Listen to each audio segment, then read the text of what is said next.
Imagine being 12 years old. Your fingers are still too small for adult work, roughened by helping with crops and stumbling through games. Your world revolves around church bells marking time and the rhythm of seasons. But in medieval society, this vulnerable age wasn't seen as a bridge toward growing up. It marked the end of being a child. One day, you might wake to find yourself wearing your best inherited clothes, wilted flowers woven into a makeshift crown, while adults guide you toward a room filled with solemn strangers. An unknown man, much older than you, approaches to take your hand in marriage. The significance escapes you entirely, though everyone around you grasps its weight.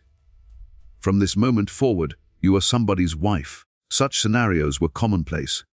Throughout Christian Europe, Islamic territories, feudal Asian societies, African regions, and Middle Eastern lands, legal systems allowed girls to wed at merely 12 years old, sometimes even younger, while boys faced similar expectations slightly later, typically supporting families by 14 or 15. It was young girls who shouldered the greatest burden. Where we now associate 12 with packed school lunches, playground adventures, and private journal entries filled with dreams, medieval times saw 12 as the harsh end of girlhood, the moment when overwhelming adult responsibilities crashed down upon tiny frames. The Catholic Church formalized these practices by the 1100s, establishing consent ages of 12 for girls and 14 for boys. This decision had nothing to do with emotional preparedness or individual agency. The logic was coldly practical. Once a girl reached menarche, she could conceive children, and fertility meant readiness for marriage.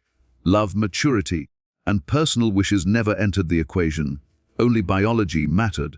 Church officials and legal authorities embedded these age requirements deep into social norms, ensuring girls could be promised in marriage long before they comprehended what such unions actually meant.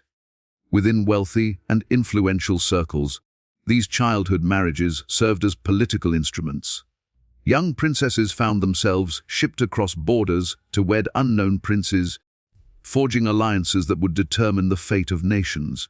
English aristocrats might secure Scottish territories by marrying their barely adolescent daughters to sons of competing houses. These girls became flesh and blood game pieces, strategically positioned across the political landscape to secure victories without ever wielding weapons themselves.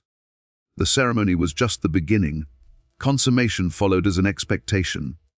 While some husbands might delay intimacy for a few years, many others showed no such restraint. Legal systems and cultural norms provided minimal protection, and the young bride's preferences held virtually no influence. Among noble families, child marriage represented power plays. For peasant communities, it meant basic survival. In impoverished villages, daughters often represented additional mouths requiring food. Marrying off a 12 or 13-year-old girl reduced household burden while potentially bringing valuable resources, crops, animals, or peace between warring families. The husband might be a teenage farm worker of 16. Equally likely, he could be a widowed man in his 30s or 40s. These arrangements had nothing to do with companionship or affection. They were pragmatic contracts designed to keep families alive. Once the marriage occurred, escape became nearly impossible. Divorce was extremely uncommon, and girls who attempted to flee faced public disgrace or worse consequences. Their own families might reject them to avoid dishonor. Community members could brand them with cruel names, marking them as pariahs who would never find refuge again. Medieval European records contain devastating accounts of such desperation. One document from 1300s France tells of a 13-year-old girl who drowned herself in a river the evening before her forced wedding. The following day, her 11-year-old sister took her place at the altar. What actually happened when a 12-year-old became a wife? Her days became filled with relentless toil. Peasant girls woke before sunrise to tend livestock, haul water from distant sources, and cook meals for their husbands and their relatives. If pregnancy occurred, she continued working despite exhaustion and pain. There were no alternatives. Giving birth at such a young age brought extreme danger. A girl's body typically remained too small and underdeveloped for safe delivery, while medical assistance was virtually unavailable. Many died during labor. Others survived with permanent damage like incontinence, leading to lifelong shame and isolation.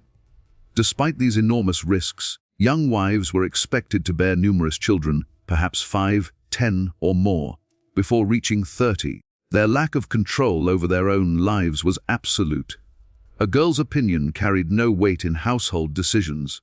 Complete obedience to her husband was mandatory, with disobedience potentially resulting in physical punishment.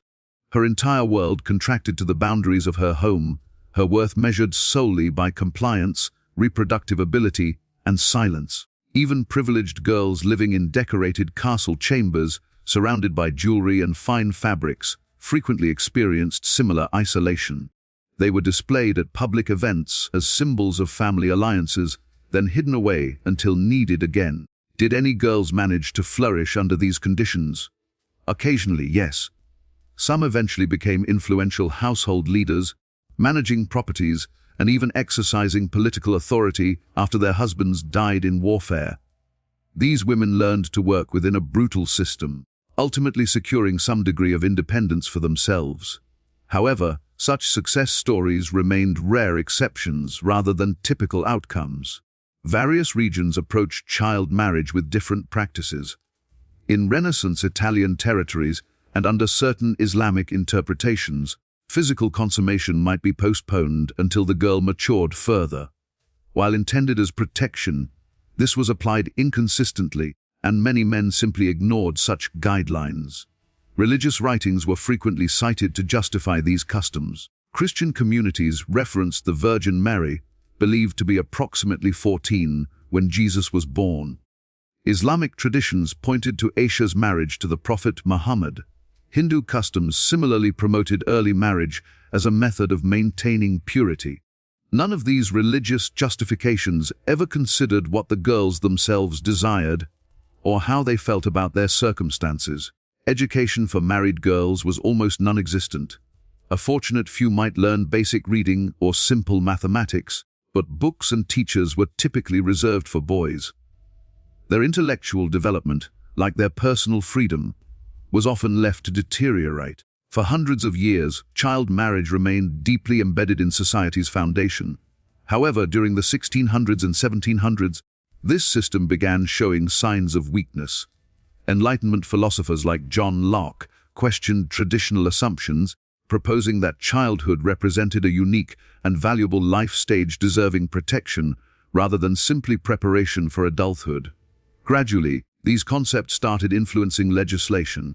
Some areas raised consent ages, often motivated by public scandals involving aristocrats and their young brides that forced society to confront the practice's harsh truths. Education also became a catalyst for change. As schools welcomed more girls, marriages were delayed, and young women began accessing opportunities and independence that previous generations could hardly imagine. Even with these improvements, the practice didn't disappear completely. Child marriage's influence persisted, demonstrating that changing laws was only one step toward transforming deeply rooted customs. This historical pattern continues to resonate today. UNICEF reports that over 12 million girls worldwide still marry before 18 each year in South Asian countries, West African nations, parts of Latin America, and even within United States communities where legal gaps persist.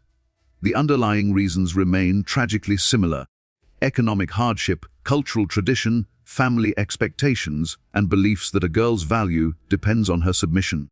The experience of marrying at 12 transcends medieval history. It represents a universal human experience spanning centuries and continents.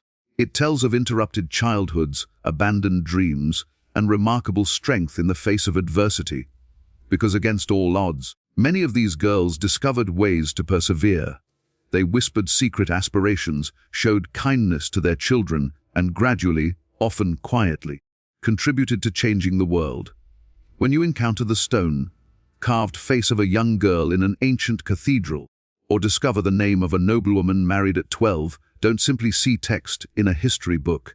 Recognize a life derailed, a story demanding remembrance.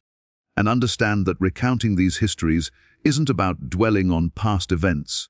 It's about creating a future where no child is ever forced into responsibilities they're too young to comprehend.